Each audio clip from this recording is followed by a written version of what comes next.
Hello, friends. We are interested in the geography of our views, so please like and write in the comments from which city are you watching us, and were there loud stories of betrayal in your city? Perhaps the next story about betrayal will be from your city. And we start. When I woke up this morning, I immediately felt that something was wrong. There was a strange, unpleasant pain in the groin area. At first, I chalked it up to an awkward sleeping position or fatigue from yesterday's gym workout. But when I went to the bathroom, I noticed irritation that definitely wasn't there before. My heart skipped a beat. "What the hell?" I blurted out loud. I examined myself carefully in the mirror, trying to convince myself that it was just a minor irritation and would soon go away. But an inner voice persistently whispered to me the opposite, and the feeling of anxiety gradually grew. My name is Eric, I'm 35, and I've been married to Sarah for almost 10 years. We have two children, 7-year-old Emma and 4-year-old Jason. Sarah has always seemed to me the embodiment of loyalty and family warmth. We met in college, and since then she has been my only woman. In any case, I was sure that we were both faithful to each other. Until this morning. I tried to straighten myself out, trying to remain calm. Sarah was preparing breakfast in the kitchen, humming some tunes, and the children were already running around the house, screaming and playing their noisy games. This familiar morning chaos now seemed something distant and alien to me. "Eric, breakfast is ready." Sarah's ringing voice came from the kitchen. I forced myself to smile and entered the kitchen, trying to behave naturally. "You're kind of gloomy today," Sarah remarked, smiling affectionately. Her blonde hair was neatly tied into a ponytail, and her eyes, as always, shone with kindness. "I just didn't sleep well," I muttered, sitting down at the table and trying to hide my anxiety. "Dad, can we go get some ice cream today after school?" Emma asked happily, smiling widely and swinging her legs under the table. "Of course, honey, if you behave well," I answered automatically, mentally being in a completely different place. Sarah noticed my absent-mindedness and came up to me, putting her hand on my shoulder. "Are you sure you're okay? Maybe you should go see a doctor." Her touch suddenly seemed foreign to me. I shuddered internally, barely resisting the urge to pull away. "No, nothing serious," I said quickly, avoiding her gaze. "Probably just tired." After breakfast, I left for work, but anxious thoughts did not let me go for a second. All day, I tried to remember every little detail of the last months. Were there signs I missed? Evening calls, delays at work, new acquaintances, or sudden meetings with friends? But Sarah was always so open, and I could never imagine her being capable of cheating.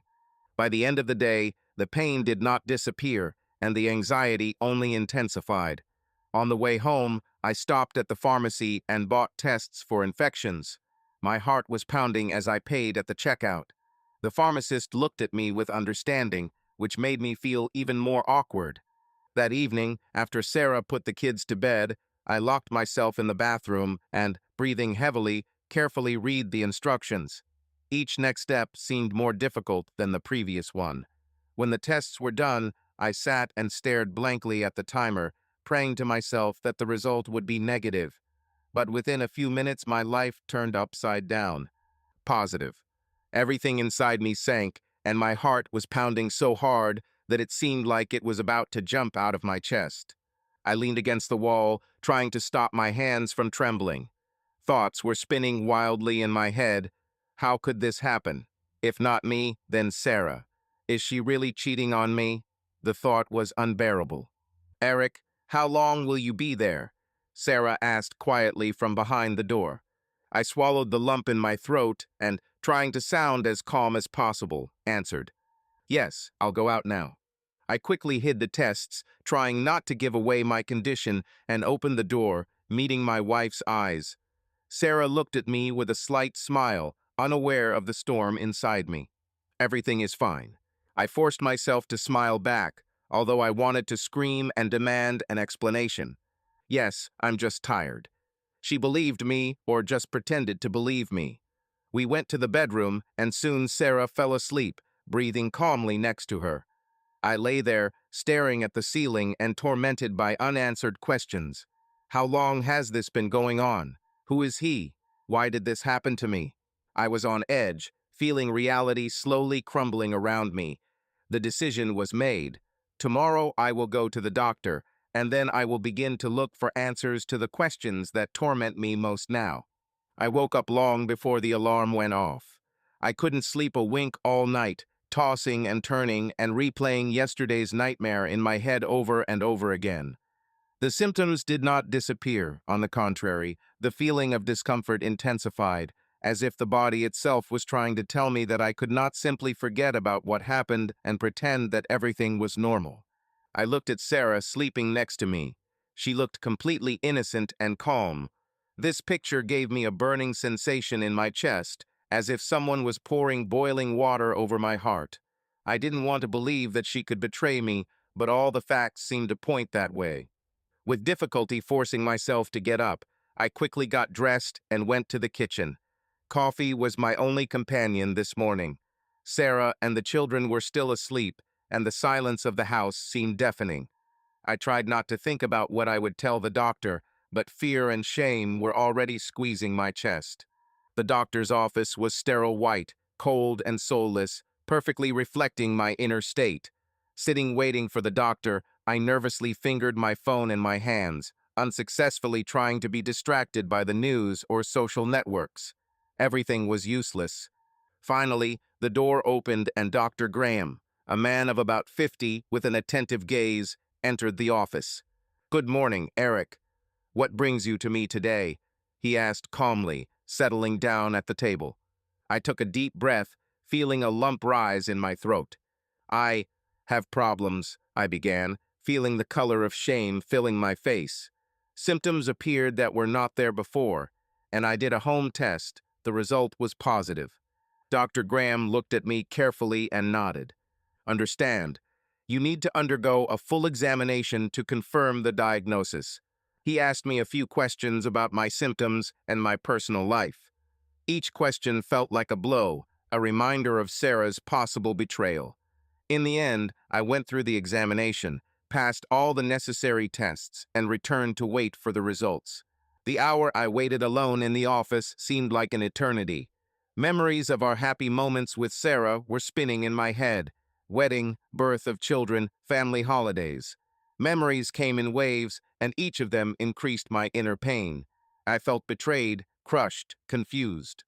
Finally, the door opened again, and the doctor walked in with a folder of results in his hands. His face was serious, and this made my heart sink even more. "Eric, unfortunately, the results were confirmed. You have chlamydia," Dr. Graham said calmly, looking me straight in the eyes. I felt the blood drain from my face, and the world around me lost its colors for a moment. "But how is this possible?" My voice sounded hoarse, as if I was suffocating. Dr. Graham shook his head in sympathy. "This disease is sexually transmitted. If you are sure that you have been faithful to your spouse, then the only explanation is—" He did not finish the sentence, but everything was clear without words. I felt a wave of rage, fear, and despair wash over me all at the same time. What should I do now? I exhaled, feeling how my life was crumbling. The doctor prescribed treatment and explained that I needed to talk to my wife and make sure that she also gets tested. I barely heard the rest of the conversation, stunned by the thought that my ideal family was just an illusion. Returning to the car, I sat in complete silence, unable to start the engine. The pain inside was unbearable. I screamed and hit the steering wheel with my hands, trying to throw out everything that had accumulated. Tears were streaming down my cheeks, and I couldn't stop. Never before have I felt such helplessness. When the emotions subsided a little, a deep emptiness covered me. I felt completely alone, as if my life was divided into before and after. Now I had to understand everything that was happening and find the strength to move on. And as I sat there, staring into space, there was one persistent thought racing through my head. Sarah. I will have to talk to her and hear the truth, no matter how cruel it turns out to be. When I returned home from the doctor's visit, I felt completely devastated. The house was empty. Sarah had left to pick up the children from school. I urgently needed to talk to someone, and the first person who came to mind was my father. My hands were shaking as I dialed his number. I rarely called my parents with bad news, always trying to solve problems myself. But now I needed support. The phone rang several times before I heard a familiar voice. "Hello, Eric." My father immediately sensed my state in my voice. "What happened, son?" I took a deep breath, trying to collect my thoughts. "Dad, I don't know how to say this." The voice trembled treacherously. "I have problems with Sarah." My father was silent for a few seconds, clearly considering my words. "What happened? Did you have a fight?" "Something serious." I felt tears welling up in my eyes again, but I gathered my strength and began to tell everything from the very beginning. I described my symptoms, my visit to the doctor, the diagnosis, and my suspicions about Sarah. I spoke for a long time, hesitantly, sometimes pausing to calm down. My father listened attentively, without interrupting, and only when I fell silent did he speak confidently and calmly. "Eric, I understand how hard it is for you now. But the first thing to do is not to panic and not to do rash things." "Dad, did you hear me?" I asked in despair. "She cheated on me. I don't know how to continue to live with this." "I heard, son. But now it is important to keep a cool head, otherwise you will only make the situation worse. And what do you propose? Just forget. Forgive her and pretend nothing happened." I couldn't hide the irritation in my voice. "No, Eric." The father's voice became sterner, firmer. "I say that first of all you need to act smart and carefully. In such matters, emotions can lead to mistakes, for which you have to pay for a long time." I exhaled, feeling the heaviness in my chest ease a little under my father's calm voice. "What exactly do you recommend?" "The first thing you need to do is find a good lawyer. There is no need to run away right away and create scandals. Calmly collect information, documents, and evidence if needed. Talk to a lawyer and find out what your rights are and how best to proceed." "Lawyer, it sounds so official. It's like I've already decided to get a divorce," I muttered, feeling the tension building. "Eric, I'm not saying you should get a divorce right now, but if everything turns out to be true, you must be ready. You have to protect yourself and the children, you know." "I understand," I sighed tiredly, feeling that my father's words resonated with my own thoughts. "Son, I always taught you that you need to think with your head and not with your heart when it comes to such serious things. Emotions will pass, but the consequences will remain. Understand that I am not against you keeping your family together if possible, but now is not the time to draw conclusions based on emotions." "Okay, Dad." "I'll try," I said quietly, feeling a little more confident. "You can do it, Eric. You are a strong man, and no matter what happens, your mother and I will always be by your side. You can count on us." These words made me feel lighter, as if part of the burden had been lifted from my shoulders. "Thank you, Dad." "You're welcome, son. Call me if you need to talk again and keep me posted." I hung up the phone and sat on the sofa, looking ahead and trying to digest what I heard. My father's words, his calmness and confidence gave me hope that I could get through this. He was right. Now you need to act with a cool head, even if your heart is torn to pieces. I stood up and slowly walked to the window, looking out at the street and waiting for Sarah to return. I knew that soon I would have to face reality, no matter how painful it might be. But now, thanks to a conversation with my father, I felt the strength to at least start moving on. The day after talking with my father, I could hardly bring myself to call the lawyer he recommended. My heart was beating so loudly that I could barely hear the beeps on my phone. A pleasant girl secretary answered, quickly making an appointment for the same day. I found Jason Carter's law office without difficulty. The building was small, but very presentable. Inside, the same girl greeted me, smiling and offering me coffee, which I refused, feeling that my stomach simply couldn't stand it. I barely had time to look around when the office door opened and a tall, confident man about my age came out to me. "Eric, I'm Jason Carter. Please come in." The office was decorated with taste and restraint in calm colors, which slightly reduced my internal tension. "So, Eric, how can I help you?"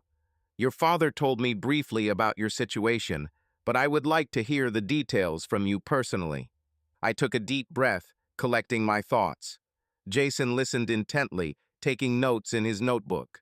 I told everything from the first symptoms to yesterday's difficult conversation with my father.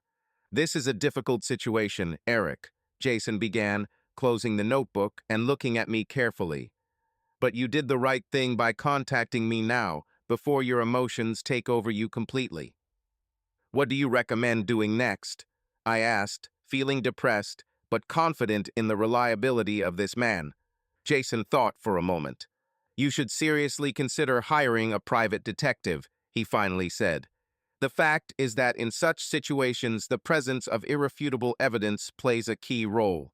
Without them, it will be difficult for you, especially if the case goes to court. My heart started pounding in my chest again, and I felt my breath hitch. A private detective? Is this really necessary? Yes, Eric, unfortunately, that's exactly it. A private detective will be able to carefully collect information that will not give your wife the opportunity to deny what is happening. In addition, you will have strong arguments to protect your interests and the interests of your children if things go towards divorce. I felt like I was in a bad movie. I never thought that one day I would find myself in such a situation. Can you recommend someone specific? I asked quietly. Jason nodded and opened his desk drawer and pulled out a business card. I recommend contacting Michael Davis. He is an experienced and reliable specialist. Delicate but effective. I have worked with many of my clients and have had no complaints so far. I took the business card, looking carefully at the name and phone number. Thank you, Jason. You were very helpful. Don't thank us ahead of time, Eric. There is still a lot of work ahead. Be careful not to show your spouse any signs that you know anything. The longer she thinks she has everything under control, the more likely the detective will be able to gather enough evidence. After leaving the lawyer, I sat in the car, clutching the detective's business card and trying to muster the courage to dial the number. For about 10 minutes, I couldn't make up my mind, just looking in front of me and feeling wave after wave of despair overwhelming me. Finally, gathering my strength, I dialed the number. The voice on the other end was low and confident. Davis is listening. Good afternoon, this is Eric Harris. I was referred to by Jason Carter. I need your help. We agreed to meet the next day. In the evening at home, I pretended that nothing had happened. Sarah also seemed calm and happy, but now her every movement, every glance seemed suspicious to me. I found myself watching her carefully, trying to catch even the slightest clue, a hint of betrayal. I arrived at the meeting with the detective nervous, but Michael Davis quickly calmed me down with his professionalism and clear questions. He asked a lot of questions about Sarah's and my habits, her schedule, work, girlfriends, and even social media. The whole thing made me feel extremely uncomfortable, but I knew it was necessary. So, Eric, I will begin monitoring your wife tomorrow. Give me a few days, and we'll have our first clues, if there are any. When I returned home, it seemed to me that every step brought me closer to the solution, and at the same time took me further away from my usual life, which would never be the same. When I returned home from my meeting with the private investigator, I took a deep breath before opening the door. From now on, I had to behave as naturally as possible without arousing Sarah's suspicions. My heart was beating wildly, but I tried to pull myself together, realizing that now every step, every word could be critical. Hello, my love. Sarah greeted me cheerfully, smiling with her usual smile. How was your day? Okay, a little tired, I answered calmly, trying to smile back. I walked into the kitchen, where the children were already sitting at the table and noisily eating dinner. Emma was telling Jason something funny, and they were both laughing. For a moment, my heart sank at the thought that all this happiness might turn out to be an illusion. Dad, Jason shouted joyfully when he saw me. Mom promised that tomorrow we will go to the park. Sounds great, son, I replied, ruffling his hair and sitting down next to him. Sarah fussed around the stove, humming something under her breath. Her serenity was both fascinating and frightening. How can you be so calm if you are hiding such betrayal? I forced myself to have normal conversations, asking the kids about school and friends, and asking Sarah about her work and plans for the weekend. We discussed everyday issues that seemed important yesterday, but today were perceived by me as meaningless noise against the background of my inner storm. After dinner, I helped put the kids to bed as usual, read them their favorite story, and said goodnight. When the lights went out in the nursery, Sarah came up behind me, gently putting her arm around my waist. "You're kind of tense today, Eric," she said softly. "Did something happen at work?" I froze for a moment, trying to remain calm. "No, I'm just tired. Nothing serious, it will pass soon." She looked into my eyes carefully, but then nodded, taking my words at face value. "If you want to talk, you know I'm always here," she said, smiling and squeezing my hand lightly. "Thank you, dear," I replied, trying to hide the bitterness that rose in my throat. I spent the rest of the evening in front of the TV, pretending that I was watching some series, although in fact thoughts about possible scenarios and consequences were endlessly spinning in my head. I began to analyze every word Sarah had said over the past months, every action she took that had previously seemed completely normal. Now even the little things seemed suspicious and made me doubt everything. When we got into bed, Sarah habitually snuggled up to me, settling on my shoulder. I felt the warmth of her body, but for the first time this warmth seemed foreign and unfamiliar to me. Every breath she took was a painful reminder that reality would never be the same. "Good night, honey," Sarah whispered quietly. "Good night," I answered, closing my eyes, although I knew that there would be no sleep that night again. The next few days turned into a real test of strength for me. I tried to carry on as normal by participating in family life, playing with the children, attending family events with Sarah, and fulfilling all the usual roles of a husband and father. From the outside, everything looked absolutely normal, but inside I felt like it was slowly being torn apart. I found myself constantly looking at my phone, waiting for a call from the detective. Every time Sarah went into another room or came out to talk on the phone, I listened, trying to catch at least some hint. But she was careful and did not leave obvious marks. Several times I almost lost my temper and asked her directly about my suspicions, but each time I stopped at the last moment, remembering the words of the lawyer and the detective. I had to remind myself that patience and endurance are needed now. Emotions were my biggest enemy, and I struggled to control myself. I spent most of my nights lying awake, listening to Sarah's breathing, and thinking about how much I still had to learn before making a final decision. Thoughts about betrayal, about the future of our children, about the inevitable scandal and pain that could follow, became my constant companions. Every new day turned into a challenge, but I knew that I had to endure it for my sake and for the sake of my children. And although uncertainty tormented me most of all, I understood that only patience and endurance would help me maintain my dignity and emerge victorious from this situation. And while I was waiting for the first results from the detective, I continued to portray an ordinary, unsuspecting husband, hoping that soon this whole game would end and I would finally be able to understand where to move next. On the third day after I hired a private detective, the phone still rang, tearing me out of the endless labyrinth of suspicions and worries. I looked at the display and saw an unfamiliar number. My heart sank for a moment and then began to beat wildly. It had to be Davis. "Hello? Eric, this is Michael Davis. I have something for you. Can you come to my office today?" The detective's voice sounded extremely restrained, but I detected a note of tension in it. I swallowed the lump in my throat, trying to speak in an even voice. "Yes, sure. When? The sooner the better. I think you'll want to see this in person." I automatically looked at my watch.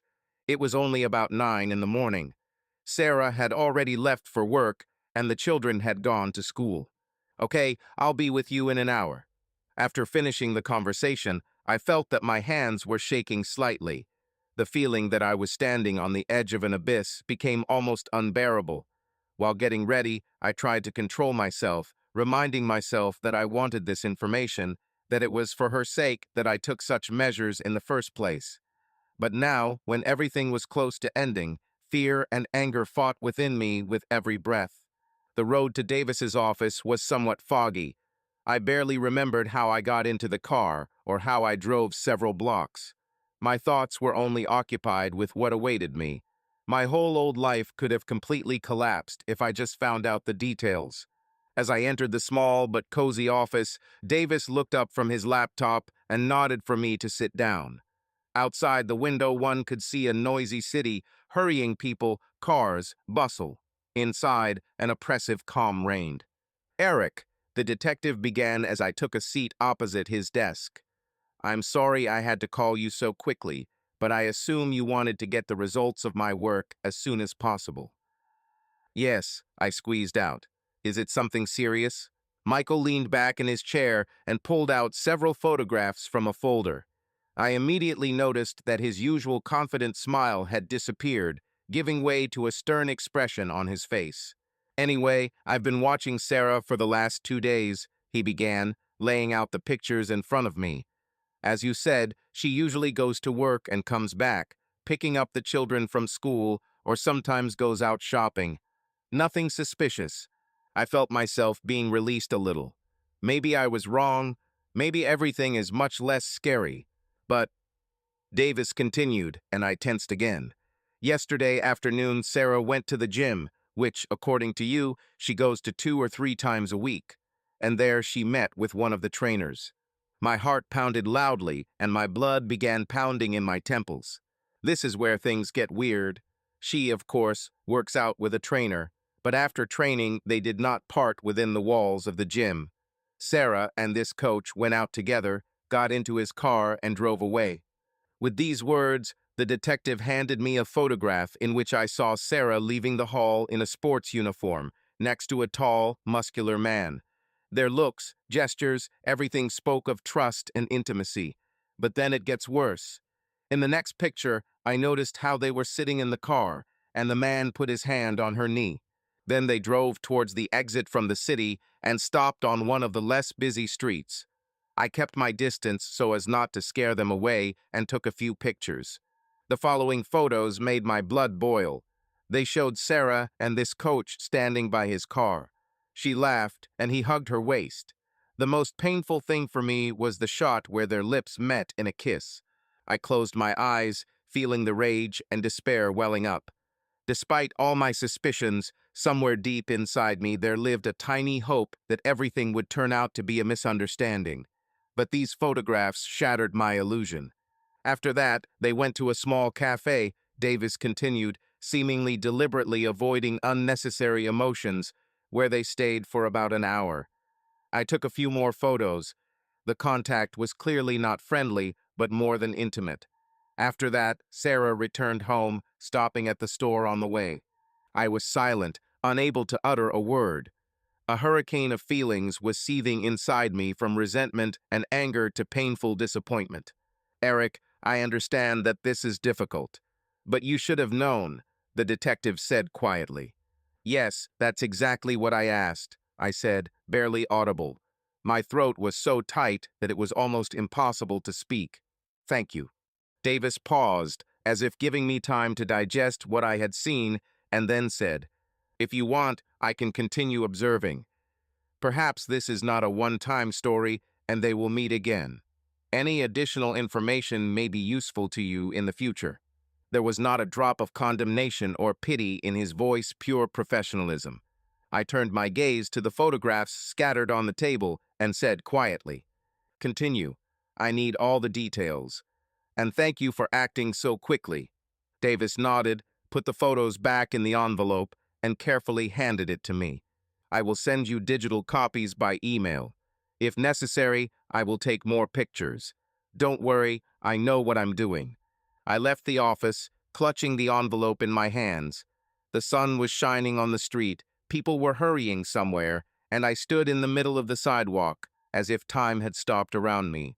I had long suspected that I could see something like this, but now that it happened, the feelings overwhelmed me. I got into the car and tried to pull myself together. My first instinct is to call Sarah and ask point blank, "Why did you do this?" But I remembered the warning of the lawyer and the detective. Take your time, collect all the facts, and think about the further course of action. My father's words rang in my head. Keep a cool head. but a cool head seemed unattainable now. My hands were shaking, pain was throbbing in my temples. I hated this coach, whom I didn't even know. I hated the situation I found myself in, and most of all, I hated myself for not being able to keep our family safe, for not noticing earlier. Several minutes passed before I was able to move. We had to decide where to go. Return home, to work. I just wanted to disappear, hide in some deserted place and scream from powerlessness. But I understood that there was still a long way ahead. I have to hold on, at least for the sake of the children. I spent the rest of the day almost unconscious. I tried to go back to the office and pretend that I was working, but I couldn't concentrate on anything. Images were spinning in my head. Sarah and this stranger, his hand on her knee, their kiss. Again and again, I saw the photographs from the envelope before my eyes. In the evening, I returned home and forced myself to smile and joke while interacting with the children. Sarah was already at home, preparing dinner. When she was distracted from her work and cast a warm glance at me, my heart sank. Did she look at him the same way? How does she manage to act so naturally, as if everything is fine with us? I answered her questions, tried not to give reasons for suspicion, but everything was burning inside me. The thought that I now had proof did not bring me any comfort. Quite the contrary, I realized how little I had left before the decisive point where I would have to face the truth face to face. This night was almost as painful as the previous ones. I lay next to Sarah, feeling her breathing, listening to her restful sleep. Somewhere in the city, the same coach who was next to her during the day was probably sleeping. I was tormented by jealousy and humiliation. I knew my next step was to decide what to do with all this information. I remembered the words of the lawyer. We need irrefutable evidence if it comes to trial. And now I have them. But was this what I really wanted? Did this mean it was time to call it a day? I didn't know the answer, and I didn't know when I would find it. The only thing I understood now was that this game of Sarah's double life, and the forced game on my part, could not continue forever. The moment will soon come when I will have to make a choice, and I could only hope that I would find the strength to get through this without completely destroying everything that she and I had once built together. For a few days after I received the photos of Sarah with her trainer, life continued as usual, as if in mockery of my feelings. Detective Davis continued to collect materials, but the first shock had already subsided. I tried to remain calm, as my father taught me, and deep down I hoped that everything would be limited to this story. However, in the morning, when I was driving to work, the phone rang, and I again saw that same unfamiliar Davis number. From a premonition of something heavy, my heart sank. "Hello?" I answered, trying to hold the steering wheel with one hand. "Eric, it's me again, Michael. We need to talk. New circumstances have arisen which, in general, it is better that you come to me." Judging by his tone, I won't hear anything good. Before I could properly answer, I already knew that the day would be doomed to another painful discovery. "Okay, I'll pick you up in an hour." I couldn't say anything more. I drove the rest of the way in a fog. Thoughts swarmed in a gloomy swarm in my head. Was Sarah really preparing something else? What could be worse than it already is? I felt anxiety building inside me, but I tried not to panic. You need to maintain composure. The detective's office greeted me with its usual reserve. Michael sat at his desk, staring intently at his laptop monitor. Seeing me, he closed the lid and motioned for me to sit down. "Eric, I'm glad you were able to come quickly. Over the past 24 hours, I have discovered one detail that has personally bothered me greatly." "Speak," I exhaled, feeling the determination to listen to everything growing stronger in me. Michael opened the folder in front of me. Inside, I saw printed screenshots of some electronic documents, bank statements, photographs. One of them clearly showed Sarah leaving an expensive restaurant. But standing next to her was no longer a coach, but a middle-aged man I didn't know, dressed in an expensive suit, with a clearly not cheap watch glinting on his wrist. This was done the day before yesterday evening. I continued to monitor, and it turned out that your wife is dating not only the coach. More precisely, on Tuesday, Sarah told her family that she would be staying late to work. In fact, she came to this restaurant and spent almost 3 hours there in the company of this man. Davis tapped the photo with his finger. Who is he? I asked, feeling like everything inside was freezing. Before I answer, I want to warn you. This is no longer just a personal drama. It can be dangerous. The man's name is Nicholas Walsh. He is an investor, at least officially. But according to my sources, he has direct connections with criminal structures. I looked at the photograph. In it, Sarah and Nicholas Walsh looked as if they were in a deeply trusting relationship. He touched her hand, and she clearly didn't mind. Damn, was all I could say, feeling a cold wave pass through my entire body. And what does this mean? This means that Sarah has at least one more partner, who is most likely no less dangerous than the situation with the coach. If that man was just her lover, then this one could drag her into serious problems. Davis pushed the photographs aside and pushed the printed bank information toward me. I did a little analysis of her accounts. Of course, not without using some contacts, and I noticed that several large transfers have been made through her personal account in recent months, and from some company that is associated with Walsh. My vision went dark. Only this was not enough, I thought. Now, it turns out that Sarah is not just playing around on the side, but is also involved in some kind of financial fraud. If I understand correctly, Michael continued, she could have received money from him. Maybe he'll sponsor her, but I haven't found out what the reason is yet. It may be related to her work, but this kind of operation looks suspicious. I turned over the sheets of paper in shock. The amounts were indeed impressive, from several thousand to tens of thousands of dollars. Money came irregularly, sometimes in large tranches, sometimes in very small amounts. But why? I whispered, trying to comprehend the scale of what was happening. Why does she need this? Michael spread his hands. Maybe your wife is in debt, or she has some obligations to him. Or maybe it's just a payment for some services.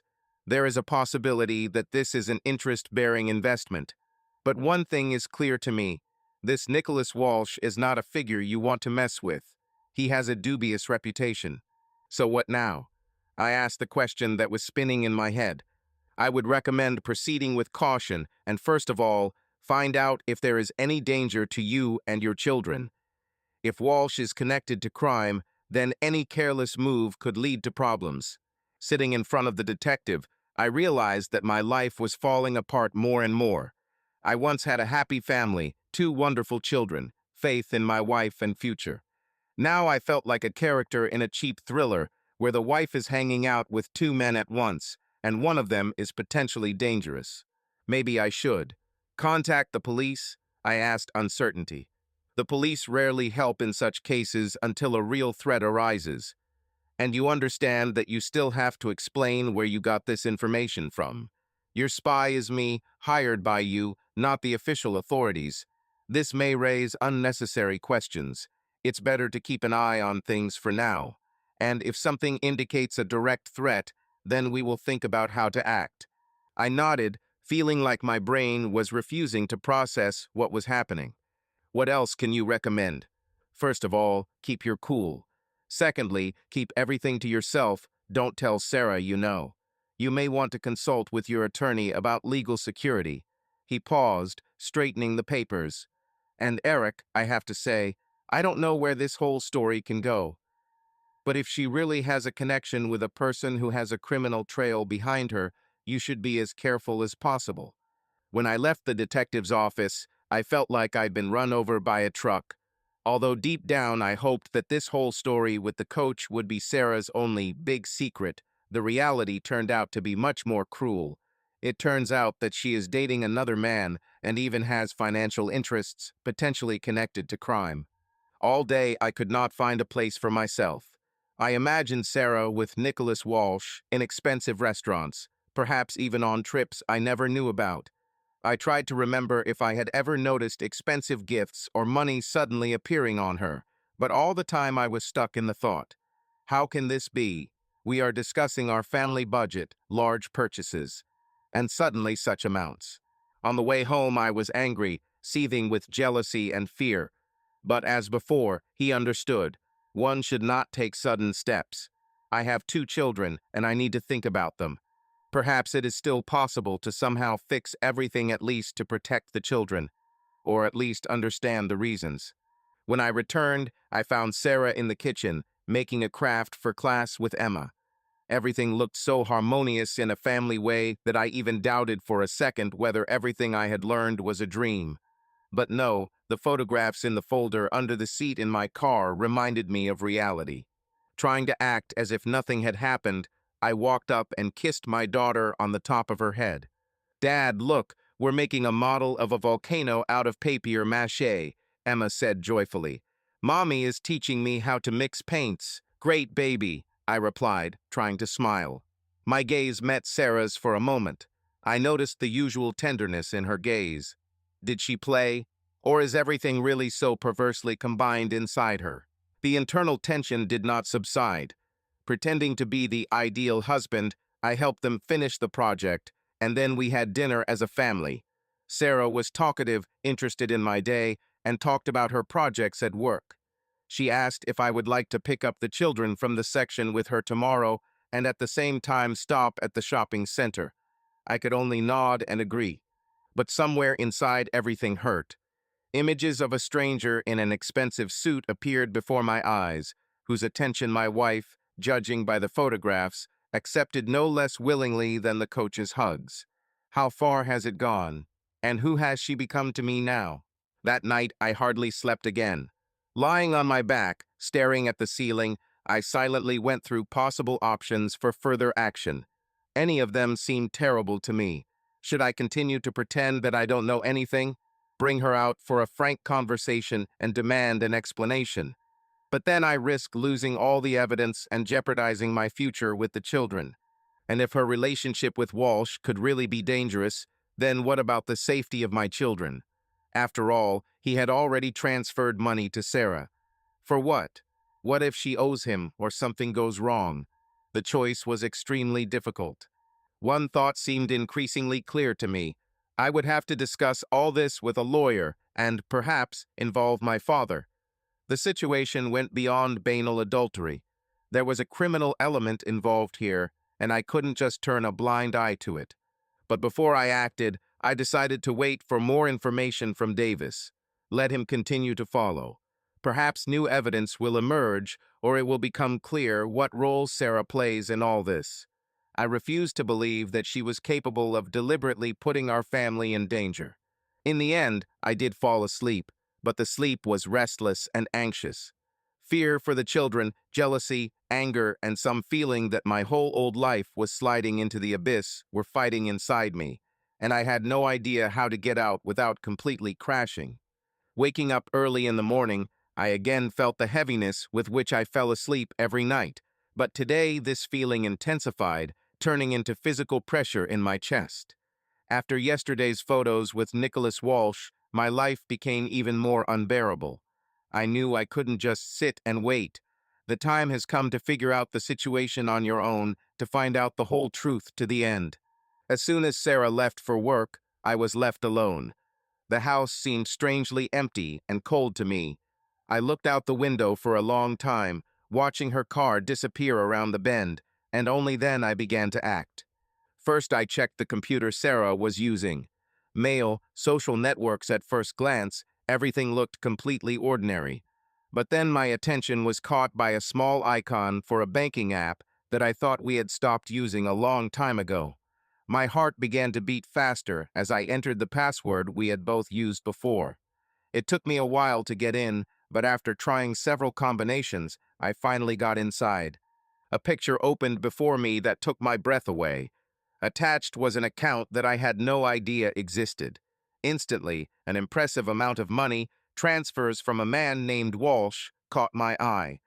The dates and amounts matched the photographs provided by the detective.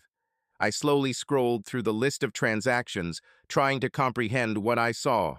Money has been transferred regularly for several months, but especially large sums have arrived just in recent weeks. Why did Sarah need all this? What did she plan to do with this money? One of the last translations had the caption, "On the trip." These words made me feel cold inside. The thought immediately came to mind that Sarah was going to go somewhere, perhaps even run away. But where? With whom?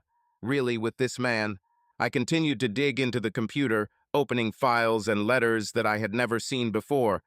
An hour later, I came across a correspondence that made my blood freeze in my veins. Sarah and Nicholas Walsh discussed not just their relationship, but also some joint plans for the future. A little more, and we will be together, away from all this chaos, Walsh wrote in one of his last messages. Sarah's answer was short and to the point. Soon, I promise. These words made my body go cold and my breath hitch. Images of a happy family life, children's laughter, and Sarah and I's previous conversations about the future flashed chaotically in my head. Now everything seemed like a lie to me. Then I came across a document about purchasing airline tickets. Destination, Caribbean islands. The departure date was next week. I felt that I was starting to shake. My fingers involuntarily clenched into fists.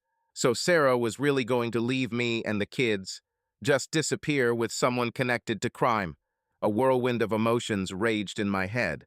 I felt both rage and humiliation, helplessness and bitterness. My suspicions were justified in the most cruel way. Now there was no longer any doubt. In front of me was a real escape plan, carefully prepared and almost implemented.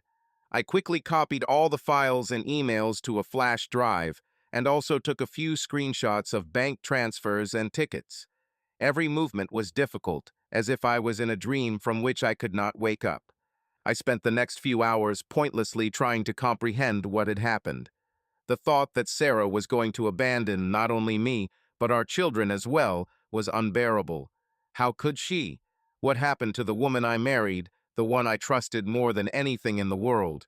Around lunchtime, I called Davis and the lawyer with new evidence. Both insisted on meeting in person to discuss further actions and prepare for possible consequences. In the office of lawyer Jason Carter, I told him everything, showing him all the materials. He studied the documents for a long time, after which he quietly said, "Eric, the situation is much more serious than I thought. Now we can clearly prove not only treason, but also financial fraud and potential risk to children. What should we do now?" I asked, feeling completely lost. First of all, don't panic. We need to think carefully about our next move, especially given who Nicholas Walsh is. Any rash act can be dangerous. I nodded, realizing that right now everything was still hanging by a thread. I wanted to scream, swear, blame, but I knew that emotional outbursts would not help. It was necessary to control myself and continue to play the role of an unsuspecting husband. Returning home, I met children returning from school. They happily told me about their day, and their carefree smiles again reminded me that it was for them that I had to go through this to the end. When Sarah returned in the evening, I met her on the threshold, smiled and kissed her as if I knew nothing. She smiled back, completely naturally and at ease. But now her smile did not bring joy, but only pain and anger. I realized that the coming days would be the hardest of my life. I needed to control myself and prepare for the next, decisive step. One thing I knew for sure, nothing would be the same again, and soon all these lies would be revealed, and I would be ready to face them head-on. At night, I hardly slept, and during the day I walked around the house like a wound spring, ready to burst from tension at any moment. But the next blow, which completely changed my view of Sarah, was a call from Detective Davis. "Eric, greetings. I think we should talk as soon as possible.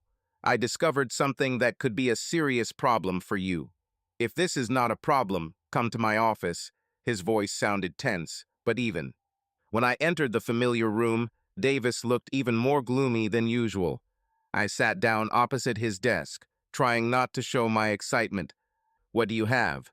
I asked, trying to remain calm. Davis opened the folder and took out several photographs and sheets of correspondence. He turned them over so I could see. "These are documents that I found by hacking the same account where the transfers were received. It contained more files than we expected. Some were hidden or encrypted, but I was able to open them." He pointed to one of the sheets.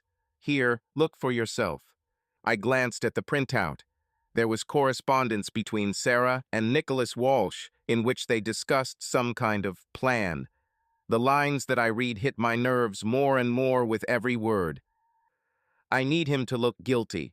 If everything goes smoothly, custody will definitely be on my side, and he will be left with nothing. Don't worry, I have connections. The main thing is to properly show him in a bad light. My hands involuntarily clenched into fists, and I felt a wave of indignation rush through my body. I turned the sheet over and saw even more shocking details. Sarah and Walsh discussed not just a divorce, but a whole reenactment of domestic violence, fake photographs of beatings, certificates from their doctors, and testimony of false witnesses. This is unreal, I whispered, feeling the air suddenly become heavy. Was she going to accuse me of abuse? Davis nodded sadly. That's right. If this plan worked, you would be in serious trouble. A real domestic violence charge, a restraining order against the children. In addition, there are texts where Sarah says that she will blackmail you with deprivation of parental rights if you do not agree to her terms in the divorce. I lowered my shoulders powerlessly, feeling that the ground was disappearing from under my feet. Together with the detective, we carefully studied each sheet of correspondence, trying to find at least a grain of evidence that all this was a terrible mistake. But all the facts pointed to the opposite. Sarah really planned not only to run away, but to leave me without the right to vote, and perhaps even put me in prison. Do you understand what this means, Eric? Davis asked, quietly closing the folder. She's playing for big money. If you hadn't hired me, things might already have gone her way. I closed my eyes, trying to comprehend what was happening. The Sarah I once knew kind, loving, putting children first didn't fit into these monstrous plans. I was hurt and bitter, but even more strongly, I felt the anger boiling inside. Thank you, Michael. I don't even know how to thank you. I found it difficult to find words, realizing that now I had at least some kind of protection. No problem, he said, putting the documents back in the safe. But you must be very careful. If Sarah realizes that you know everything, she may take decisive action. Perhaps he will speed up his departure or contact the police with already prepared false evidence. I nodded, feeling my heart pounding. I need to talk to a lawyer. We need to discuss any legal action I can take, I said, standing up. Certainly, and keep me posted. If additional evidence is needed, I can still continue working. Perhaps it will be possible to collect something else that will disarm her plan completely. On the way to the car, I seemed to be walking in some kind of trance. Before my eyes stood the lines from the correspondence. Make him out to be the aggressor. The main thing is that he believes that I have no idea about anything. The children will stay with me. How could Sarah have gone this far? How could I, after living with her for so many years, not notice such a dark side in her? Maybe I myself created from her the image of an ideal wife and mother, but in fact she was always capable of this. Questions crowded in my head, preventing me from concentrating. Collecting my thoughts, I dialed the number of lawyer Jason Carter and immediately went to see him. Fortunately, he agreed to see me urgently. Eric, I studied the materials you sent before, Carter began as soon as I entered and sat down opposite his desk. But this is a new level.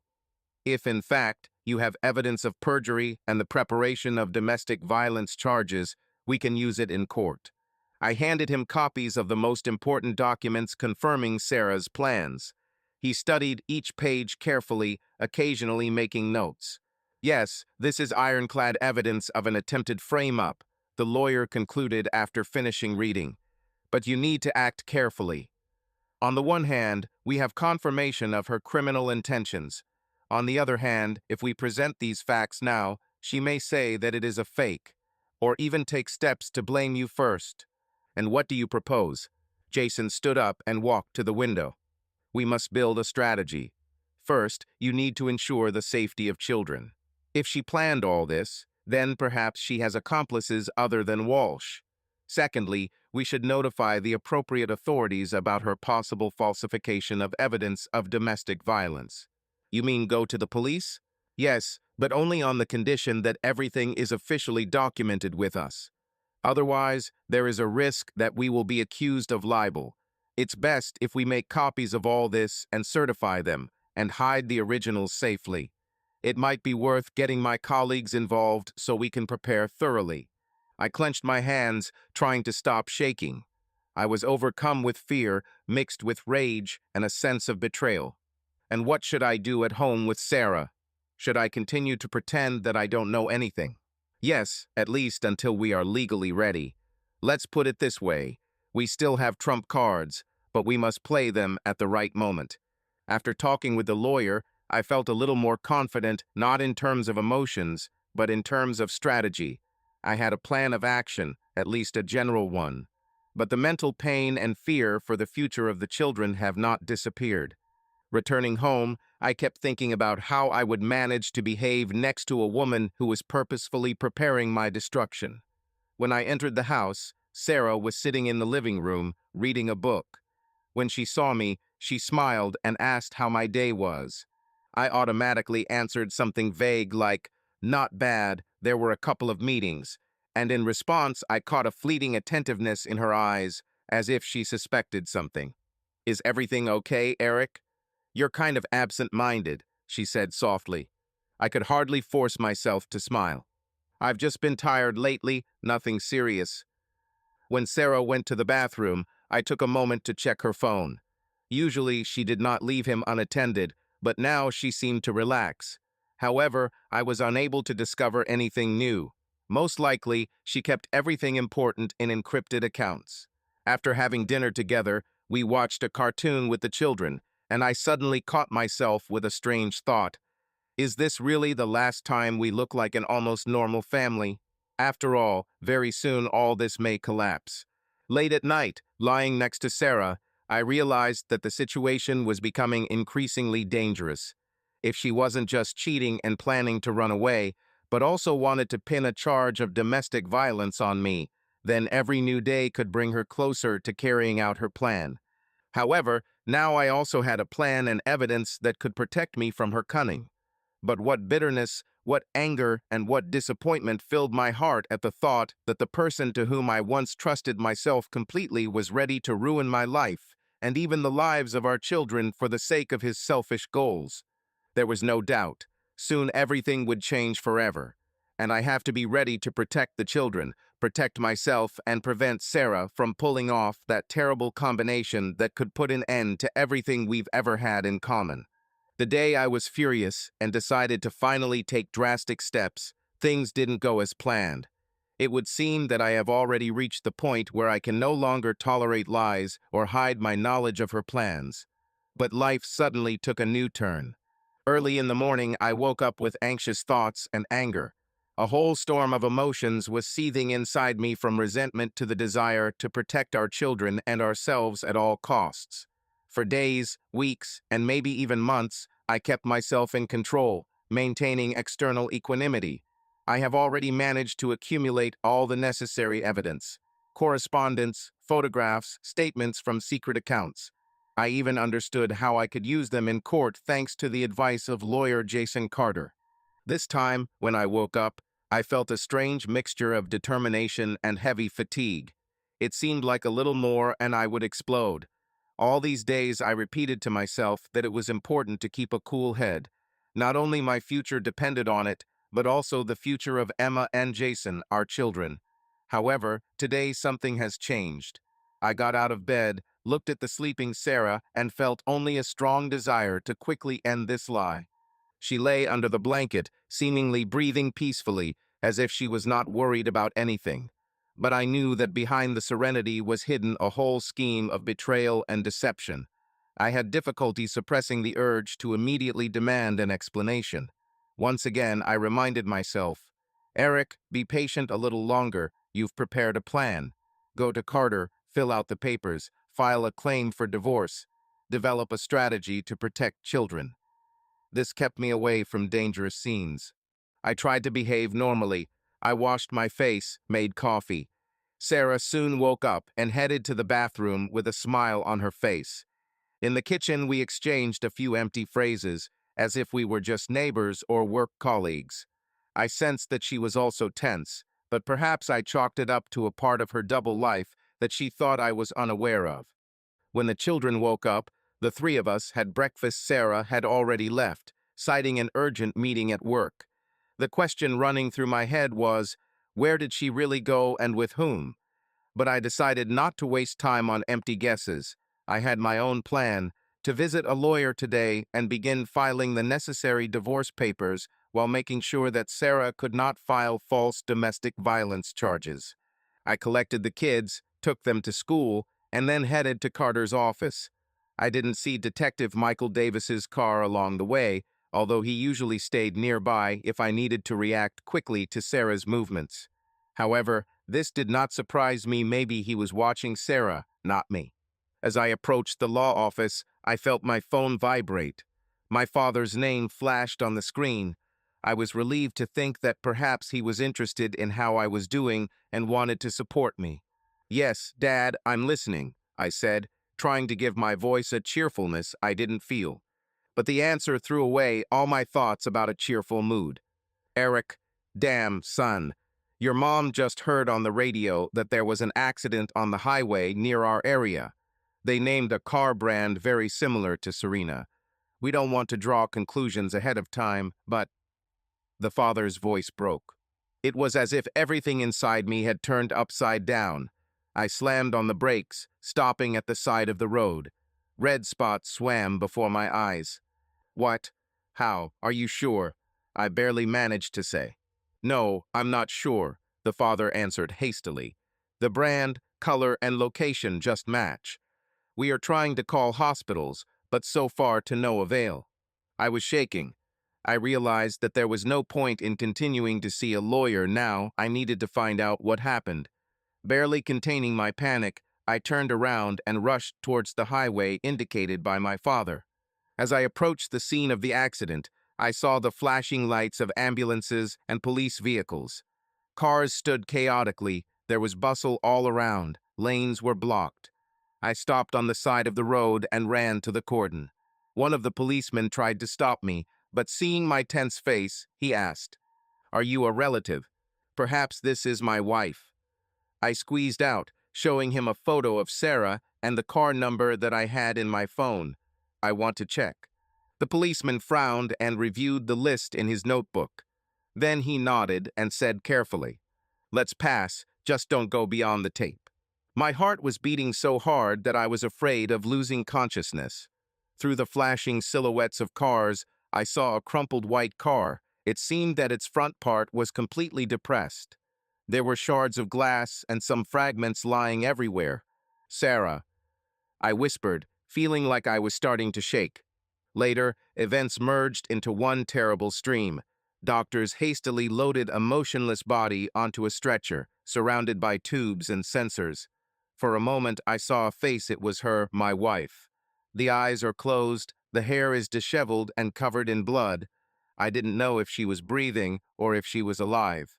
When they had already grabbed me by the arms, leading me out of the area so as not to interfere with the doctors, only one thought was spinning in my head. Why do I feel simultaneously fear for her life and the same wild anger for everything she did? I couldn't decide which was stronger. I just stood and watched as she was taken away in an ambulance. An older officer ran up to me with a tired look. He introduced himself as Lieutenant Brown and asked several questions. "Are you her husband? Does she have any enemies? Did she threaten anyone?" But I was unable to answer coherently. All I could do was give my name, address, and confirm that Sarah Harris was my wife. "She was badly hurt," Brown said quietly, as if apologizing. "She has multiple injuries. We found documents indicating that she may be preparing to travel. Bag in the trunk, lots of cash. Perhaps she was about to leave." The words "lots of cash" pierced me like a hot arrow. Memories of our discoveries flashed in my head. Secret accounts, plans to run away and frame me. So she really decided not to wait for a divorce, but to leave earlier. "Where is she now?" I squeezed out. "She is being taken to the nearest hospital. I think the police will come there and ask questions." although she is still in serious condition. I turned around and ran to my car, ignoring the shouts of the officers ordering me to return. I needed to be there, in the hospital, despite the rage and pain, despite the betrayal. It's a strange feeling.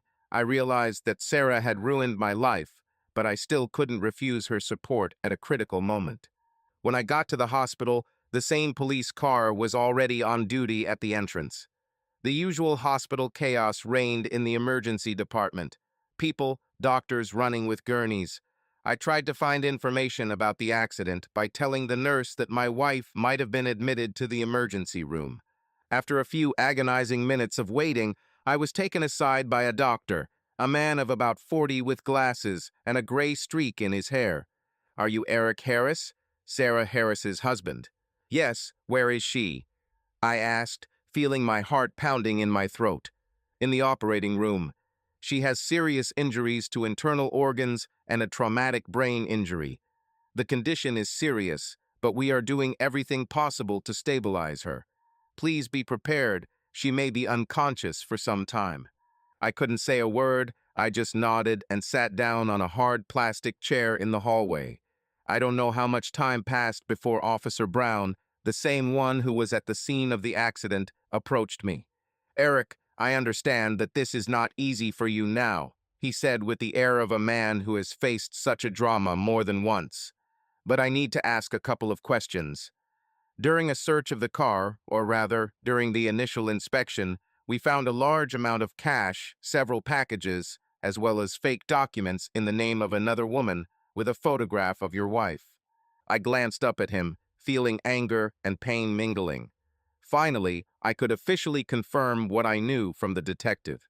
"I didn't know about them," I lied, because I didn't want to go into the explanation that I was already aware of Sarah's plans thanks to covert surveillance. "I have no idea where she got that kind of money and why she needed fake documents." The officer hesitated.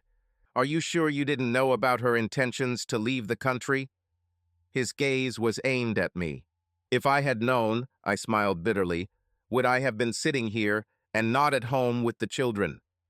He paused, as if weighing my words, and then closed the notebook. "Okay, so far we have no reason to doubt your words. But understand, the issue is not only about illegal documents. We have reason to believe that the money may be connected to crime. You should consult with a lawyer. However, I'm sure you're already doing this." This concluded the short interrogation. Officer Brown said he would return when he had more questions and left.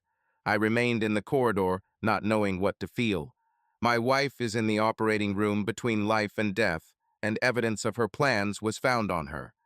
At the same time, the police also look at me with suspicion, because often families are involved together. My thoughts were interrupted by the phone ringing.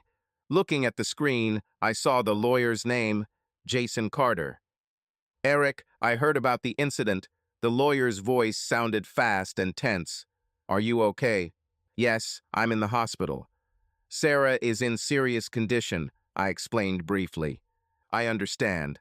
I got a call from the police station. They are already aware of our case, including Sarah's attempts to falsify charges against you. Now this information can help you, but it will still need to be provided officially." "I understand. What should I do?" "First of all, calm down and not give detailed testimony until I arrive. I'll try to be there within an hour. If possible, gather as much information as possible about the details of the accident. And of course, let me know if Sarah is transferred from the operating room or if the doctors say something important." Having finished the conversation, I was left looking into space. A hurricane of thoughts rushed inside me. How to continue to live after such a turn? What if Sarah doesn't survive? What if he survives, but tries to turn everything against me? And what will happen to our children? After an hour and a half, which seemed like an eternity, the doctor came out of the operating room and said quietly, "We did everything we could. Vital functions are maintained, but the patient is in a coma. We cannot say when and in what state she will regain consciousness." The word coma sounded like a sentence. I lowered my head, realizing the tragedy of what was happening. All the plans, all the intentions, all my anger came up against a harsh reality. Sarah lay in the hospital room, unable to continue her intrigues, and unable to tell me anything. The lawyer appeared soon after. Tall and personable, he gave me a brief hug and inquired about the details that Officer Brown had collected. I told everything I knew, including the presence of a bag of money and fake documents. Carter looked worried. "Eric, we will now have to interact with the police. But I think that all the evidence that we collected against Sarah, her correspondence, plans, detective evidence, all this can now be useful to both us and the investigation, because it looks like she was involved in something more than just adultery." I nodded weakly. There was not enough strength for emotions. "Listen," the lawyer continued, "I understand that you now feel split in half. But the fact remains that if Sarah was suspected of criminal activity or had accomplices, they can continue to act. This means that you and the children need to be more careful." "Yes, I thought about it," I admitted quietly. "Can you temporarily move in with your parents or somewhere else where you will be safe?" I thought about it. The idea seemed reasonable because if Nicholas Walsh or someone from his entourage found out that Sarah could no longer escape, they could try to take the money or documents at any cost. They may already know about her accident. "Yes, I'll talk to my father. I think we can stay with them or rent a hotel room under a false name. I don't know how long, but until I figure this all out." I didn't finish. Carter nodded approvingly. "Right, I'll take care of the legal issues. I'll contact Detective Davis, let him stay in touch. You never know." Having finished with the formalities, we went to the room where Sarah was lying. Seeing her pale face, covered with tubes and devices, I froze in place. How many feelings this woman evoked in me just a few hours ago. Hatred, anger, despair, and now I saw only a broken body, powerless and almost dead. I stood by the bed, not daring to touch her hand, not knowing whether it would be a sincere impulse or a manifestation of the very pain that was sitting inside me. Why will it end like this? I thought. Why did she resort to such a terrible deception, planning to frame me, and she herself found herself on the verge of death? Like some kind of irony of fate. I couldn't help but feel compassion despite everything she had done.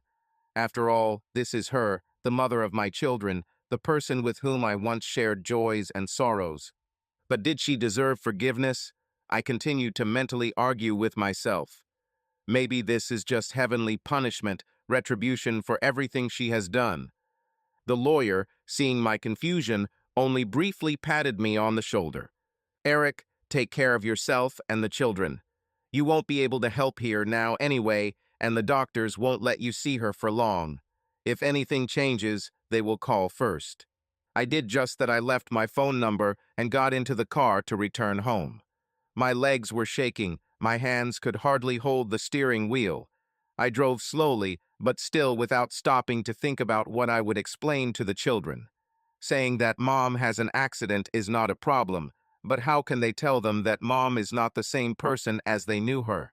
And is this necessary now? Upon arriving home, I sat back on the living room couch and looked at our family photos on the walls. There were smiles and laughter everywhere. It seemed like a happy family. Alas, now I saw in this only a memory of those days when everything was simple and sincere. The phone rang again. It was the father, worried about the news. "I just talked to your mother," he said excitedly. "We want you and the children to come to us, at least for a few days." Suddenly Sarah had accomplices. I closed my eyes, barely holding back the tears that welled up. "Thank you, Dad. I think so too. We'll spend the night with you." At that moment, I felt relief, albeit small, realizing that at least I had something left family support. When the children returned from school, I packed their things and told them that we would spend a couple of days with their grandparents, since Mom had been in a small accident and needed time to recover. I didn't want to scare them, and I myself was not able to tell the whole truth. Later in the evening, we reached my parents' house. They dined in tense silence, and only the children, it seems, were not yet fully aware of the whole tragedy. I saw their questions, their fear. Emma asked several times if Mom was seriously injured, and I had to lie that everything would be fine. Jason, the younger one, was just sensing the general mood and was quieter than usual.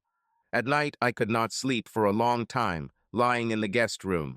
My thoughts vacillated between relief that Sarah would not be able to carry out her evil plan any further and the realization that she might die or become disabled without ever having to answer for her actions. The anger flared up and then died down. In addition, I was tormented by questions about the money that was found in her car. Where exactly did it come from? What role did Nicholas Walsh play and his criminal connections? It seemed that fate had taught Sarah a harsh lesson, putting her life in danger. But we and our children were also victims of this crash. If she survives, what next? Trial, scandal, possible persecution by her accomplices. If he doesn't survive, a lot of problems will fall on my shoulders, from the investigation of the police, who may think that I am involved, to the trauma of children left without a mother. At dawn, I got up and went out onto the porch. Father had already woken up and was sitting on a swing with a cup of coffee. "How are you?" he asked, looking up at me with a tired look. "Honestly, I don't know, Dad. Everything is so confusing." I sat down next to him. I knew that her plans were vile, that she wanted to blackmail me with children and accuse me of violence. But I still didn't want it to end like that. My father put his hand on my shoulder. "Son, sometimes things happen in life that no words can describe. It is important not to lose yourself and protect those who are dear to you. You do the best you can." I didn't answer. Silence hung over us, occasionally interrupted by the singing of early birds. Somewhere far away, the sun was rising, illuminating a new day, which promised to be just as difficult and full of uncertainty. At this point, Carter's lawyer called me, informing me that the police would be conducting further inspection of Sarah's car and might want to ask me more questions. He asked me to stay in touch and not take any independent steps to return to our home until it became clear that there was no risk there. "If you want, we can file a lawsuit right away while she's in the hospital.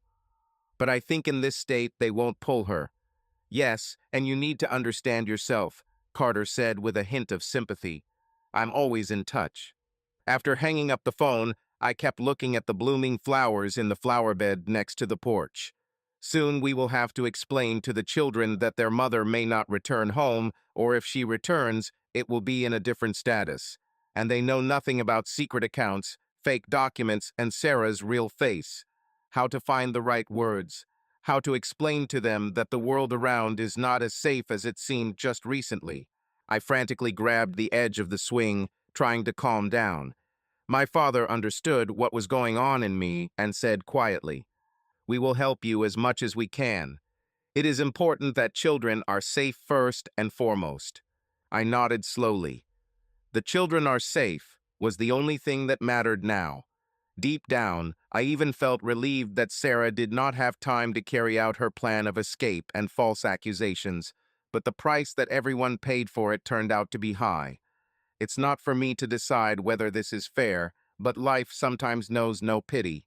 After Sarah ended up in the hospital, my life became an endless series of worries and fears. The children asked about their mother every day, and I had to find explanations that would not completely destroy their children's world. Emma cried herself to sleep, and Jason hardly left my side, as if he was afraid that I would disappear too. Shortly after the accident, Detective Michael Davis called me again. He reported that the situation had become even more serious. "Eric, the matter is much deeper than it seemed at first. The money found in your wife's car has officially attracted the attention of the authorities. Nicholas Walsh is connected not only with financial fraud, but also with large criminal organizations selling weapons and illegal substances. Your family could be in danger if he decides that Sarah managed to tell you something important before the accident. What should we do now?" I asked, feeling panic rising inside me. "Firstly, you urgently need to talk to a lawyer and take legal measures to protect yourself and your children. Secondly, I strongly recommend contacting the FBI. The matter is too serious for you to handle alone." My conversation with Michael forced me to act quickly. Within a couple of hours, I was sitting in the office of my lawyer, Jason Carter, and telling him the latest news. "Eric, this is getting serious," Carter said, frowning. "If Nicholas Walsh is involved in crime, you need federal protection. You need to provide all documents and evidence to FBI agents so that they can ensure your safety. What about the children?" "I have to make sure nothing happens to them," I asked worriedly. "That's why we need to establish contact with the FBI. Perhaps offer them cooperation and provide all the materials collected by Davis and us. This can help protect both you and your children." Carter immediately took action. The very next day, he contacted an FBI agent named Richard Anderson. The meeting was scheduled at a small coffee shop in the suburbs, away from prying eyes. Anton Wilson, an FBI agent, turned out to be a strong man with a serious look, in which one could read the habit of solving the most difficult problems. "I have studied the materials you provided, Mr. Harris," he said immediately after a short greeting. "Walsh is a serious figure. We have been collecting evidence of his connections with organized crime for a long time, but so far to no avail. If your information is confirmed, this could be an important step forward for us." "How will this affect my family?" "I'm afraid for the children," I admitted. "We can provide you and your children with a witness protection program if the case takes a critical turn. But first you need to make sure your data is reliable." "They are reliable," Carter answered confidently. "We will provide any documents and testimony that will confirm Walsh's criminal actions and his relationship with my client's wife." Agent Anderson nodded and made some notes in his notebook. "In that case, I will contact my colleagues and we will begin an official investigation. But you, Mr. Harris, need to be careful. For now, don't discuss these topics with anyone other than us. And if you notice anything suspicious, contact me immediately." After talking with the FBI agent, I felt a little relieved for the first time. Although the danger had not yet disappeared, now I had a real chance to protect the children and myself from a possible threat. When I returned home, I explained the situation to my parents without going into too much alarming detail. The mother burst into tears. The father looked gloomy, but said firmly, "You did everything right, son. If the FBI is now behind you, you have a chance to get out of this."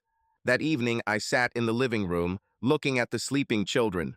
My heart sank at the thought of what they had gone through and what they still had to endure. Difficult trials lay ahead of us, legal proceedings, possible danger from Walsh's accomplices, and, most importantly, an internal confrontation with the consequences of Sarah's double life. When I went to bed late at night, I couldn't sleep for a long time. The words of the detective, the lawyer, and the FBI agent were spinning in my head. I understood that the way back was already closed. Now everything depended on how quickly it would be possible to investigate Walsh's criminal connections and ensure the safety of the children. Finally, I fell into a restless sleep, but even there, I could not get rid of the haunting feeling that new, even more dangerous trials awaited me ahead. But I was determined. I would protect the children at all costs and not let the past destroy our future. Several weeks have passed since Sarah's accident. These days have become a real test for me. I lived in constant tension, waiting for calls from the hospital, regularly communicating with lawyer Jason Carter and FBI agent Richard, and of course, taking care of the children, trying to minimize their stress and anxiety. One cool morning, as I was picking up the kids from school, I received a call from Sarah's doctor on my phone. His words took me by surprise. "Eric, your wife has regained consciousness. She is still weak, but able to speak. If you want, come, she asked about you." I couldn't gather my thoughts for a long time, looking at the phone screen. On the one hand, I had nothing left but disgust and anger towards her for all her actions. On the other, I needed to see her, if only to close this terrible chapter of my life. Taking all the prepared documents from Carter divorce papers and a lawsuit to deprive Sarah of parental rights, I went to the hospital. When I entered the room, Sarah was lying on the bed, pale, weak, with sunken eyes.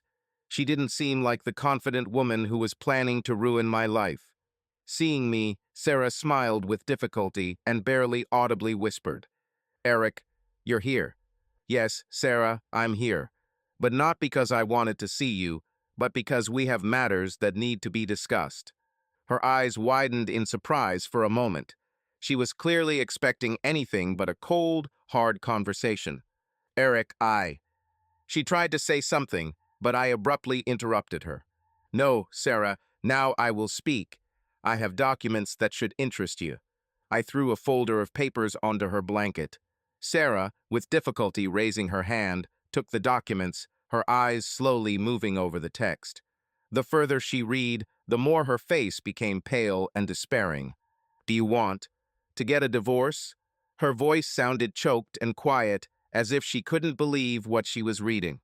"I not only want to, but have already started this process. And not just a divorce." I paused, looking intently into her eyes. "You are deprived of all parental rights. I have enough evidence that you are going to accuse me of domestic violence and deprive me of contact with my children. All your correspondence with Walsh, documents, money, the police and FBI already know about everything." "Eric, please, let me explain." Tears rolled down her cheeks, but it didn't bother me anymore. "Explain what? What were you going to do to set me up? That she wanted to run away with the money and abandon her own children? Or that your lover, Nicholas Walsh, is involved in serious criminal schemes that now threaten our children?" She fell silent, realizing that excuses were useless here. "Eric, and the children. You can't deprive me of my children," she whispered, looking at me with eyes full of horror. "You yourself abandoned them when you decided to leave us and set me up. Your plan was to destroy me and use the children as weapons. How can I trust them to you now?" Sarah tried to rise, but she didn't have enough strength, and she fell back onto the pillow. "Please, don't be so cruel. I didn't think it would go so far." "You didn't think so." I couldn't resist and raised my voice. "You've been preparing a plan for months to frame me, deprive me of parental rights, and run away with the money. You betrayed everything we had in common. Now you have no choice. Either you sign these papers voluntarily, or all this will be decided in court. And believe me, I have enough evidence to win." She lowered her gaze, and I saw how with every word she became more and more aware of her powerlessness. I slowly approached the bed and placed the documents in front of her. "Sign this now, and maybe you'll have a chance to see the kids again someday. If you resist, I will destroy you completely, and you will have nothing left." She was silent for a long time, looking at the papers as if they were a death sentence. Then, gathering the last of her strength, she took the pen with a trembling hand and signed everything I gave her. "That's all," I said calmly, taking the papers. "You made this choice yourself." "Eric, please," she began again, but I was no longer listening. "Take care of yourself, Sarah." "Get well," I said coldly, leaving. When I left the hospital, I felt a strange sense of relief. On the one hand, I felt pain and regret that everything ended this way, but on the other hand, a huge feeling of liberation. Now I knew that I could move on and protect my children from the further influence of Sarah and her dangerous connections. Lawyer Carter was waiting for me on the street, and I handed him the signed papers. "It's over, Jason. Now all that remains is to go through the formalities in court." He patted me on the shoulder. "Well done, Eric. Now you can start a new life." I took a deep breath, feeling like this difficult chapter of my life was finally over. A lot of work lay ahead of me to restore peace of mind and life with children. But for the first time in a long time, I felt free. Several weeks passed after I left Sarah's hospital room with signed divorce papers and termination of her parental rights. Finally, the long-awaited peace came. I plunged into caring for the children, trying to give them as much attention and love as possible, which they lacked during all the family upheavals. Life began to gradually improve. I moved to a small but cozy house outside the city, away from the hustle and bustle, leaving behind all the memories of the past. Emma and Jason happily explored their surroundings, and I took quiet pleasure in seeing them laughing and calm. Attorney Jason Carter called periodically to report on the details of the finalized divorce and the completion of all legal formalities. Detective Michael Davis and FBI agent Richard Anderson also occasionally got in touch, asking whether there had been any attempts by Sarah's former allies to establish contact with us. But there seemed to be no traces left. Our lives gradually returned to normal. I took the children to school, helped them with their homework, and read fairy tales before bed. On weekends, we went out into nature, roasted marshmallows over a fire, and looked at the stars. I couldn't believe that I had found quiet family happiness so quickly. Of course, in the silence in the evenings, I remembered how unexpectedly and quickly everything once collapsed. But now I thought with relief, we survived this, we won. However, the calm turned out to be deceptive.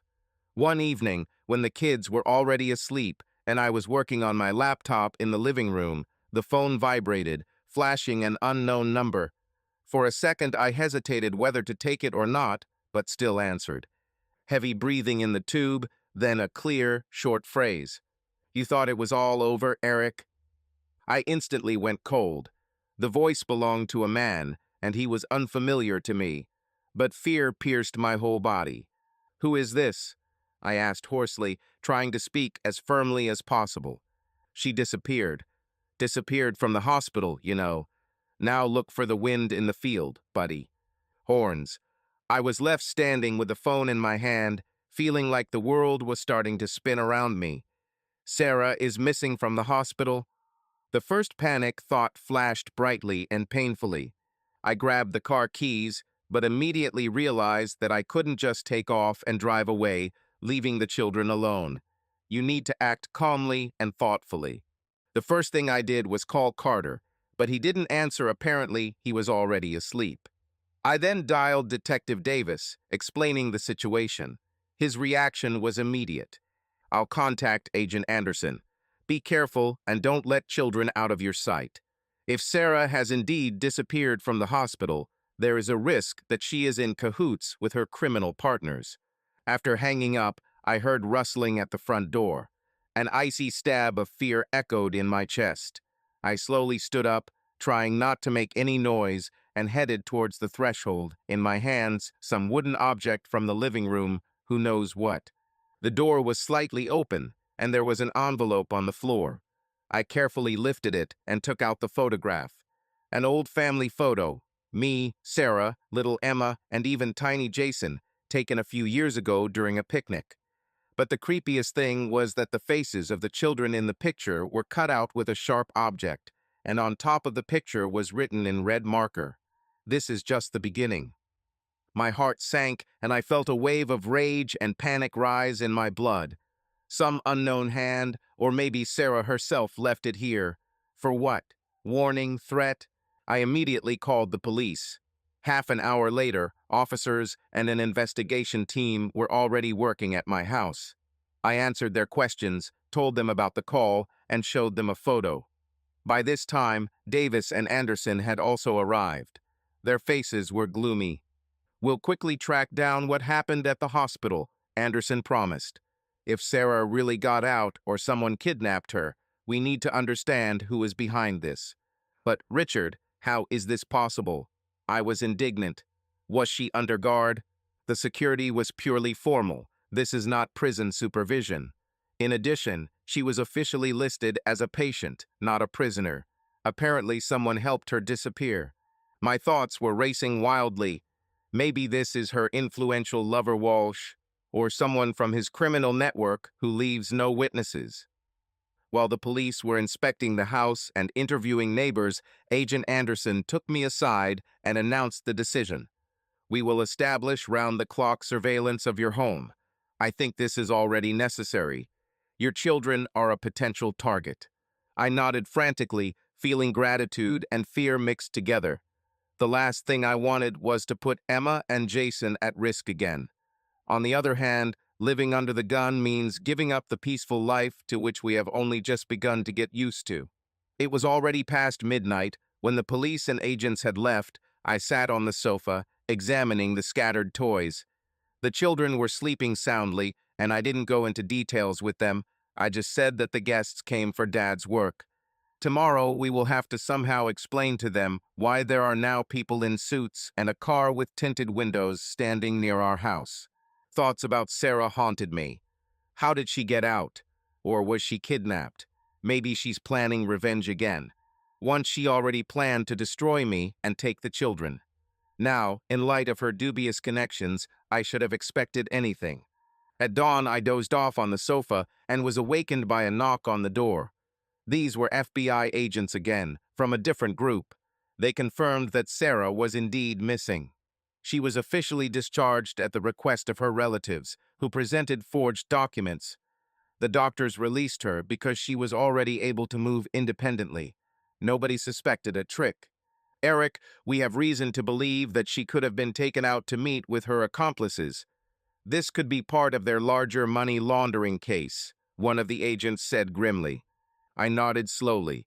It looks like the story of Nicholas Walsh's criminal network is far from over. I did everything to protect the children. I hope you will make an effort too, I added, barely containing my excitement. Certainly. We have already strengthened security in the area. Don't worry, your children are under our protection. Don't worry is easier said than done, but I knew that the FBI was my best hope right now. As the agents left and the house fell silent again, I felt my legs weaken. I didn't know how to explain all this to the children. No matter how hard I tried to protect them, the past again asserted itself and stretched out its black shadows. Evening came. Emma came up to me and asked, Dad, why are there some people standing near the house now? Are they protecting us? Tears came to my throat, but I forced myself to smile and sat down next to her on the sofa. Yes, honey, they help us to be safe. Are we in danger? Her voice trembled. I hugged my daughter, trying to give her confidence. No, the FBI people just want to make sure that everything is fine with us. Don't worry. Jason sat next to him and listened silently. He was still small, but he already sensed the tense atmosphere. I stroked his hair. You guys are great. Everything will be all right. I knew deep down that nothing would ever be okay. We may have to live under guard until the FBI finds Sarah or shuts down Walsh's entire criminal network. At night, I couldn't sleep. Every time the headlights of passing cars flashed outside the window or the shadows of streetlights flickered, I shuddered, expecting the worst. But until the morning, it was quiet. The next day, Carter called me, apologizing for not answering my call. You won't believe this, Jason. I began to retell to him the events of the previous night. Damn, was all he could squeeze out. Okay, Eric, let's do this. We will officially request emergency measures of protection from the court. This means that anyone who tries to approach you with threats will be violating the federal prohibition. Okay, I breathed. Any protection now will not hurt. But even with these measures, I did not feel any calmer. I saw possible threats everywhere. An unusual car on the side of the road, an unfamiliar silhouette near a store, calls from unfamiliar numbers. What if Sarah is somewhere nearby and continues her game? I didn't know if she was really so cruel as to physically threaten children, but the knife-cut faces in the photographs spoke for themselves. A few days later, the FBI installed video cameras around my house, and agents in inconspicuous cars were on duty in the corners of the territory. I told the children that these were friends who protect us, and asked them not to ask questions. As hard as it was for them to lie, I knew the truth would scare them even more. However, this did not bring peace. In the evenings, while putting Emma and Jason to bed, I heard them discussing in low whispers what would happen if bad uncles or bad aunts came to us. I swore to myself that I would do everything possible to prevent this from happening. Every time I went out into the street, I felt the agent's eyes on me. But, strangely, even this control did not give me a feeling of security. After all, whoever made the cut in the photo has already found a way to get into my house unnoticed. In the end, I realized that no security regime would take away my fear unless Sarah was caught or confirmed to be alive at all. After all, if she is alive and under the protection of criminal partners, she can strike at any moment. And if she is no longer alive, even if it sounds terrible, then perhaps the real danger comes from those who collaborated with her. In the evening, before going to bed, I sat for a long time on the edge of the bed, looking out the night window. My cell phone was lying next to me, and I was waiting for some news from the FBI. police or lawyer. Nothing came. Finally, closer to midnight, I decided to check the mailbox along the road to see if something had gone unnoticed there. Putting on my jacket and quietly going out into the yard, I felt a cold wind. There was thick darkness all around, only rare lanterns barely illuminated the road. I noticed one of the agents in the car. He nodded to me, and I answered him with a slight hand gesture. I opened the mailbox and rummaged around inside. Empty. I closed it with relief. But when I turned back to the house, it seemed to me that a quick shadow flashed through one of the windows. My heart jumped to my throat. Trying to remain calm, I slowly approached the front door. There were no signs of forced entry or presence inside. I had no choice but to try to calm down and remind myself. The FBI is on guard, the house is closed. Children have nothing to fear. But sleep never came that night. I sat in the living room by the night light, holding the phone in my hands, ready to call for help at any second. Somewhere in the depths of my soul, I hoped that the situation would clear up in the morning. Maybe the FBI will track Sarah down or apprehend her accomplices, and this will all be over. But as the past day showed, the problems were just beginning. After all, a letter with cut-out faces is only the first warning. And I couldn't imagine what else those behind Sarah's disappearance could do to intimidate me and the children. Ever since the FBI beefed up our security, I've been trying to balance my fear for the children's lives with my desire to return to normal everyday life. But as soon as I thought for even a moment that everything had calmed down, Agent Anderson called one day in the middle of the night and said, "My ex-wife, Sarah, was detained while trying to cross the border." I remember that call very clearly. It was about 1 in the morning. I was sitting in the kitchen with a cup of tea, unable to sleep. When the phone vibrated, my heart skipped a beat. I received too much bad news during these hours. But this time, contrary to all expectations, the news turned out to be more of a relief. "Eric, we got her," Anderson said shortly. "I tried to escape through the border crossing, but we made it in time. It appears she had forged documents and had the help of some remaining contacts in Walsh's criminal network. So now she is in a safe place in a cell in a federal prison." I sat with the phone pressed to my ear and felt a wave of relief and strange emptiness pass through my entire body. On the one hand, he knew that Sarah would face harsh retribution for everything she had done. On the other hand, I almost regretted that our personal nightmare had reached such a final point. But I didn't have time for sentimentality. The main thing is that the children are finally in no danger. I spent the rest of the night almost without sleep. Thoughts were spinning in my head. What now? What sentence will they give her? How soon will the trial start? And although there was bitterness in my heart, I understood that the end of our story had come, and the denouement would be difficult, but necessary. Soon I was called as a witness. Despite all the pain of the past, I decided that I had to come forward and tell everything honestly about Sarah's machinations, about her plans to frame me and deprive me of my parental rights, about her relationship with criminal investor Nicholas Walsh. In the courtroom, I again felt bitter memories. I remembered the moment when I first found out that Sarah was cheating on me. I saw photographs of her secret life. I caught myself thinking that once we were all one family. However, emotions had to be put aside. The trial was held as coldly and formally as possible, as is customary for federal charges. My lawyer, Jason Carter, supported me, asking clarifying questions, showing me evidence. Detective Michael Davis also testified and confirmed that he had been following Sarah and recorded a lot of evidence. But what struck me most was how clearly everything was laid out by the FBI agents. They presented Sarah's phone records, bank transfers, forged documents, and the picture emerged very convincing. The most unpleasant thing was to look at Sarah at the moment when they read out the list of charges, from complicity in money laundering to preparing an attempt on my life. Yes, technically it was called a conspiracy to commit violent acts, but I knew that it could have ended with my death if her plan had worked. Her investor lover, Nicholas Walsh, sat nearby in the dock, his head bowed gloomily. Apparently, he understood that an even more serious sentence awaited him. Among the evidence were the documents that I had once given to the FBI. plus new materials that agents found when they finally detained Nicholas and his accomplices. It turned out that Walsh's criminal business was much larger than we thought. Money laundering, arms trafficking, and even connections with cartels. Sarah, apparently, deliberately agreed to cooperate with him, seduced by big money and the illusion of a luxurious life. But then she became a hostage to her own plans.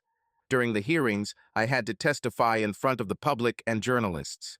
I was prepared for this emotionally, but still, when I saw the way Sarah was looking at me, my heart sank. It was as if she blamed me for the fact that everything didn't go according to her plan. When the judge read the final verdict, a shiver ran through my entire body. Sarah was found guilty on a number of charges and sentenced to a long term in federal prison.